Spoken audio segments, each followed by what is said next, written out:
తాకట్లో ఉన్న మీ బంగారాన్ని విడిపించి ఆ రోజు ఆన్లైన్ రేటుకి కొంటాం. Sharma gold company.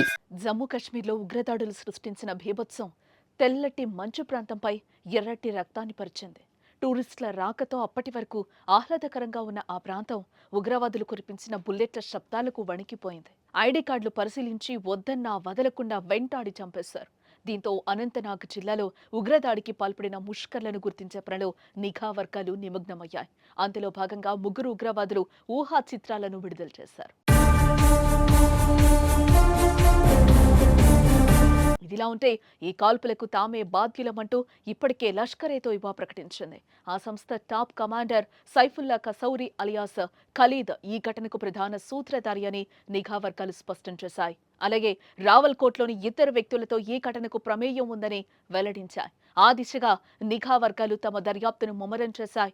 ఇదిలా ఉంటే ఈ ఘటనపై దాయాది పాకిస్తాన్ స్పందించింది. ఈ ఉగ్రవాద దాడితో తమకు ఎటువంటి సంబంధం లేదని పాక్ స్పష్టం చేసింది. అన్ని రకాల ఉగ్రవాద చర్యలను తాము వ్యతిరేకిస్తున్నామని పాక్ రక్షణ శాఖ మంత్రి ఖవాజా ఆసిఫ్ స్పందించారు. మరోవైపు ఈ ఘటనపై సమాచారం అందగానే విదేశీ పర్యటనలో భాగంగా దుబాయ్లో ఉన్న ప్రధాని మోదీ కేంద్ర హోంశాఖ మంత్రి అమిత్ షాను అప్రమత్తం చేశారు. దీంతో అమిత్ షా హుటాహుటిన జమ్మూ కాశ్మీర్ బయలుదేరి వెళ్లారు. అనంతరం స్థానిక భద్రతపై జమ్మూ కాశ్మీర్ లెఫ్టినెంట్ గవర్నర్ మనోజ్ సిన్హాతో పాటు సీఎం ఒమర్ అబ్దుల్లాతో సమీక్షించారు. అలాగే ఈ దాడికి పాల్పడిన ఉగ్రవాదుల ఏరివేతకు యుద్ధ ప్రాతిపదికన చర్యలు చేపట్టాలని ఉన్నతాధికారులను ఆయన ఆదేశించారు. ఇంకోవైపు విదేశీ పర్యటనను అర్ధాంతరంగా ముగించుకొని ప్రధాని మోదీ స్వదేశానికి తిరిగొచ్చారు.